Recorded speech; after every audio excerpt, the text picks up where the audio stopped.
नमस्कार दोस्तों, आज हम पढ़ने वाले हैं क्लास 10th हिंदी वर्णिका का पहला चैप्टर जिसका नाम है दही वाली मंगमा। दोस्तों ये जो कहानी है वो कन्नड़ भाषा में लिखी गई है और इसके जो लेखक है वो श्रीनिवास जी हैं और श्रीनिवास जी का पूरा नाम मास्ती वेंकटेश अयंगार है। श्रीनिवास जी का जन्म 6 जून 1891 ईस्वी में कर्नाटक के कोलार जिले में हुआ था और इस कहानी के जो अनुवादक है मतलब कि इस कहानी को जिसने हिंदी में अनुवाद किया है उसका नाम बी.आर. नारायण है। मंगवा एक विधवा औरत है जो दही बेचने का काम करती है। मंगवा के परिवार में 4 लोग रहते थे। मंगवा का बेटा, उसकी बहू, उसका पोता और मंगवा खुद। मंगवा का जो गांव था उसका नाम वेंकटपुर था जो बेंगलोर से 3 मील दूर अबलूर के पास एक गांव था। मंगवा दही बेचने बेंगलोर जाती थी और वह जब भी बेंगलोर जाती थी तो वह लेखक के घर जरूर जाती थी।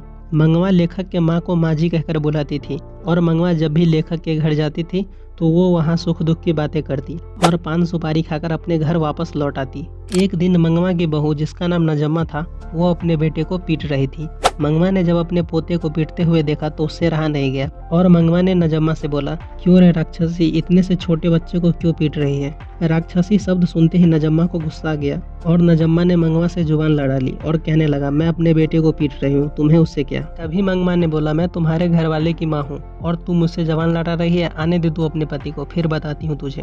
लेकिन जब नजम्मा का पति घर आया तो उसने भी नजम्मा की साइड ली और मंगवा से कहने लगा, अगर लड़का घर में उधम मचाएगा तो मार खाएगा ही, वो अपने बेटे को मारती है, तुम उसके झगड़े में क्यों पड़ती हो माँ। ये बात सुनकर मंगवा को गुस्सा आ गया और वह अपने बेटे से कहने लगा, क्या रे तेरी बीवी तुझ पर जादू फेरा है, तू भी अपनी पत्नी की साइड ले रहा है। तेरी बीवी ने बच्चे को पीटा है तो ठीक है, मुझे गाली दिया तो ठीक है, अगर कल तेरी बीवी कहे कि माँ को घर से बाहर निकाल दो तो तू मुझे घर से भी बाहर निकाल देगा क्या। ये सुनते ही मंगवा के बेटे ने कहा, ठीक है माँ, अगर तुम्हारी इच्छा हम सबसे अलग रहने की है तो तुम आज से अलग रह सकती हो। तुम्हारा क्या है माँ, तुम्हारे पास तो गाय है, बैल है, पैसा है, लेकिन मेरी बीवी के पास कुछ नहीं है, उसको कौन सहारा देगा। और ये बात सुनते ही मंगवा ने कहा, ठीक है, आज से मैं अकेले ही रहूंगी और अपना खाना खुद बना लूंगी।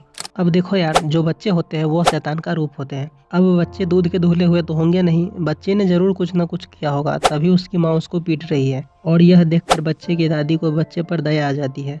इस चक्कर में पूरे फैमिली में लड़ाई हो जाती है और फैमिली 2 भागों में बढ़ जाती है। देख रहे हो बच्चा कितना बड़ा हरामखोर है। तो मेरा मतलब है कि बच्चे जो होते हैं वो भगवान का रूप होते हैं, इसीलिए बच्चे को तुम लोग पीटा मत करो यार। भैया बच्चे हमेशा मार खाने वाली हरकतें करते हैं। क्या मतलब है कि बच्चे हमेशा मार खाने वाली हरकतें करते हैं। तू भी एक बच्चा ही है, चुपचाप पढ़ने पे ध्यान दे ले, नहीं तो तो देखो, इतना कुछ होने के बाद भी जब मंगवा अगले दिन दही बेचने बेंगलोर जाती है और वह माँ जी से मिलती है और कहती है कि माँ जी, ये जो आप मखमल का ब्लाउज पहनती हो वो कितने रुपए का आता है, मुझे भी खरीदना है। तो माँ जी ने कहा, एक ब्लाउज के 7-8 रुपए लगते हैं, लेकिन तुम अचानक क्यों पूछ रही हो। तो मंगवा ने कहा, पहले मैं अपने परिवार के लिए कमाती थी, अब किसके लिए कमाऊँ, अब तो मैं अकेले ही रहता हूँ। लेकिन हाँ, मैं अपने पोते के लिए अभी भी हर रोज मिठाई खरीद कर ले जाती हूँ और छुप छुपा कर दे देती हूँ। तो देखो यार, मंगवा तो मखमल का ब्लाउज खरीद लेती है, लेकिन एक दिन जब वह दही बेचने बेंगलोर जा रही होती है तो उसके गांव का एक आदमी जिसका नाम रंगप्पा था वह मंगवा को अमराई के कुएं के पास रोक लेता है। रंगप्पा जो था वो एक जुगाड़ी था और मंगवा से कहने लगा, मंगवा मुझे कुछ पैसे उधार दोगी, मैं तुम्हारा सारा कर्जा कुछ दिनों में दे दूंगा। रंगप्पा ने मंगवा को 2-3 दिनों तक पूछता रहा पैसे देने के लिए। तो मंगवा सारे पैसे लेकर बेंगलोर चली जाती है और वह माँ जी से कहती है, माँ जी ये पैसे आप रख लो, जब मुझे ज़रूरत पड़ेगी तो मैं आपसे ये पैसे ले लूँगी। तो माँ जी ने कहा, मंगवा ये पैसे तू मुझे क्यों दे रही है। तो मंगवा ने कहा, मेरी इस पैसों पर बहुत लोगों की नज़र है, मुझे सिर्फ आप पर ही भरोसा है, इसलिए आप इस पैसों को रख लो। तो वो पैसा माँ जी नहीं रखती है और मंगवा से कहती है, मैं अपने पति से पूछकर बताऊंगी कि पैसा रखना है या नहीं। लेकिन ये बात मंगमा के बहू नजम्मा को पता चल जाता है कि रंगप्पा मंगवा से पैसे मांगती है। तो नजम्मा सोचती है कि अगर माँ जी सारे पैसे रंगप्पा को दे दिए तो फिर हम लोगों को कुछ मिलेगा नहीं।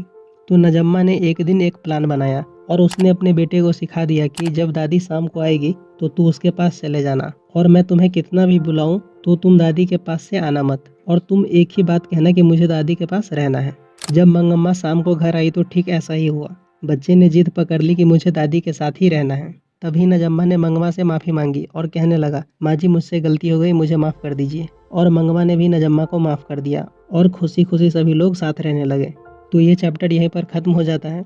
आई होप आपको ये वीडियो पसंद आई होगी। अगर ये वीडियो आपको पसंद आई है तो वीडियो को लाइक कर दो, एक प्यारा सा कमेंट कर दो और चैनल को सब्सक्राइब कर दो बिहार बोर्ड क्लास 10th की ऐसी वीडियो देखने के लिए।